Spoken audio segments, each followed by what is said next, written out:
Yahweh, l'Élohim d'Israël, à tout jamais. Amen. Aujourd'hui, lecture de la paracha Vaïshlach, chapitre 32, verset 4 à chapitre 36, dans le livre de Bereshit. Chapitre 32, verset 4. Yaakov envoya des messagers en avant vers Ésav, dit Ésaü, son frère, au pays de Séhir, dans la campagne d'Édom. Il leur avait donné cet ordre. Vous parlerez ainsi à mon seigneur à Ésav. Ainsi parle ton serviteur Yaakov. J'ai séjourné chez Lavan et prolongé mon séjour jusqu'à présent. J'ai acquis bœuf et âne, menu bétail, esclaves mâles et femelles. Je l'envoie annoncer à mon seigneur pour obtenir faveur à ses yeux. Les messagers revinrent vers Yaakov en disant: Nous sommes allés trouver ton frère Ésav. Lui-même vient à ta rencontre et 400 hommes l'accompagnent.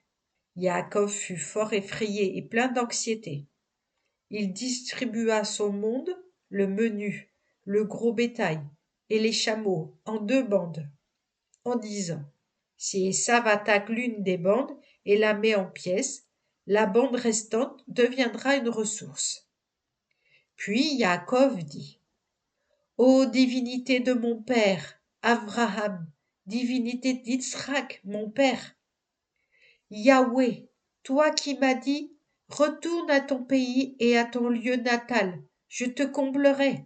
Je suis peu digne de toutes les faveurs et de toute la fidélité que tu as témoignée à ton serviteur, moi qui, avec mon bâton, ai passé ce Jourdain et qui à présent possède 2 légions. Sauve-moi de grâce de la main de mon frère, de la main d'Ésav, car je crains qu'il ne m'attaque et ne me frappe, joignant la mère aux enfants.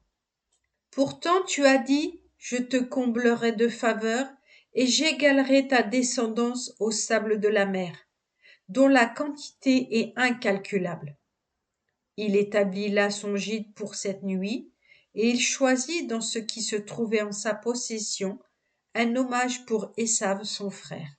200 chèvres et 20 boucs, 200 brebis et 20 béliers, 30 chamelles laitières avec leurs petits, 40 vaches et 10 taureaux, 20 ânesses et 10 ânes. Il remit aux mains de ses esclaves chaque troupeau à part et leur dit: Marchez en avant et laissez un intervalle entre un troupeau et l'autre. Il donna au premier l'ordre suivant: Lorsqu'Ésav, mon frère, te rencontrera et te demandera: À qui es-tu? Où vas-tu? Et pour qui ce bétail qui te précède? Tu répondras: À ton serviteur Yaakov.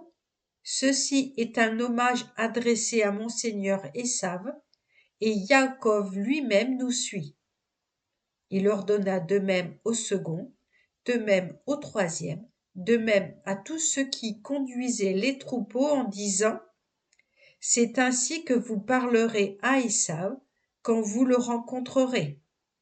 Et vous direz: Voici que lui-même, ton serviteur Yaakov, nous suit. Car il disait: Je veux rasséréner son visage par le présent qui me devance, et puis je regarderai son visage, peut-être deviendra-t-il bienveillant pour moi. Le présent défila devant lui, et lui demeura cette nuit dans le camp. Il se leva quant à lui pendant la nuit, il prit ses 2 femmes, ses 2 servantes et ses 11 enfants, et passa le quai de Yabok.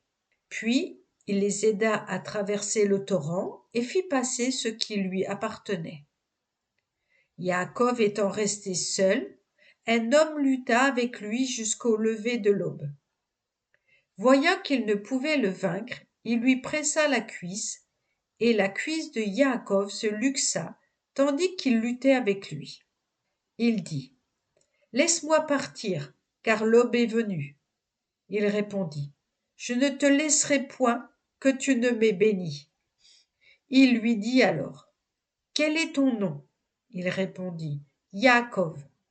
Il reprit: Yaakov ne sera plus désormais ton nom, mais bien Israël, car tu as jouté contre des puissances célestes et humaines, et tu es resté fort.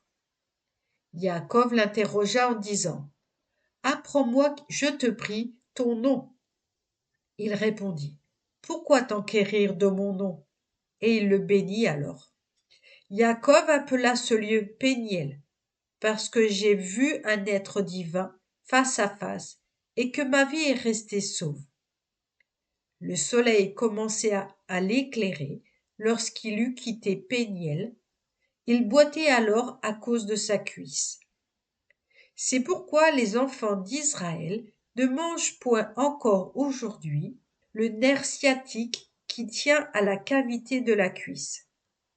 Parce que Yaakov fut touché à la cavité de la cuisse sur le nerf sciatique.